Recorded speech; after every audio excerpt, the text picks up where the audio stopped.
Hi, friends in conflict. The last 2 weeks in Michigan, we have seen millions of trees across the state reach their peak for fall colors.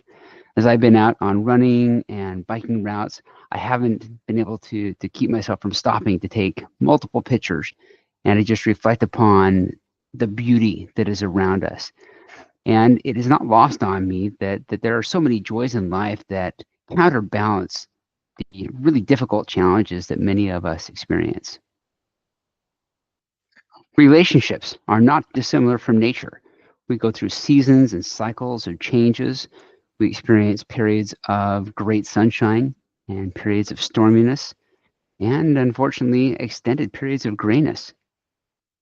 We also experience newness and maturity and decay. My advice this week is that when you experience conflict at work, at home, at school, or in any of your daily and weekly activities, try to take a step back and just recall aspects of the relationship that are or once were good. Remind yourself that, like nature, things are always changing and that there is good in addition to the bad. Let those thoughts and those feelings inform your current words and your tone and your behavior toward those with whom you might find yourselves in conflict. This type of intentional shift in perspective can be very empowering and so liberating. There are many studies out there that show the effectiveness of such visualization and affirmation. Consider that the parties in your conflicts have families. They have fears and aspirations the same way that you do. When we stop demonizing and villainizing the other, we're more likely to find shared values and common interests, at least enough that will keep us moving forward in managing those conflicts with a hopeful attitude. A quick personal analogy of this change in perspective that I would like to share from my experience is that of strawberries. Once or twice per week, I'll bring home a package of strawberries from the grocery store and open those up.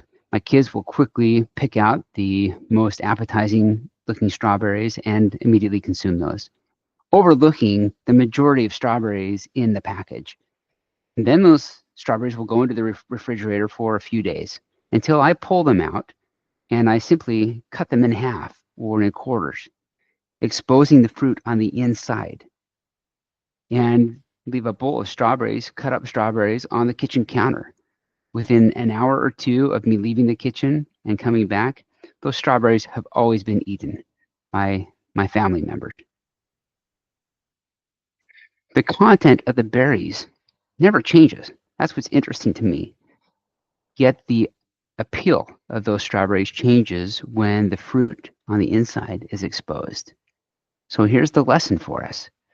Don't discard a relationship simply because on the surface you're currently experiencing challenges. Make sure that you look beyond the initial behavior and words that are causing the conflict and understand what the intentions are of the person behind those words. This approach has application in political discourse as well, which I think we all greatly need. But I'll address that in a future video. For now, I invite you to try this exercise of changing your perspective to see if it improves the way that you manage conflict in your life. Thank you and have a great week.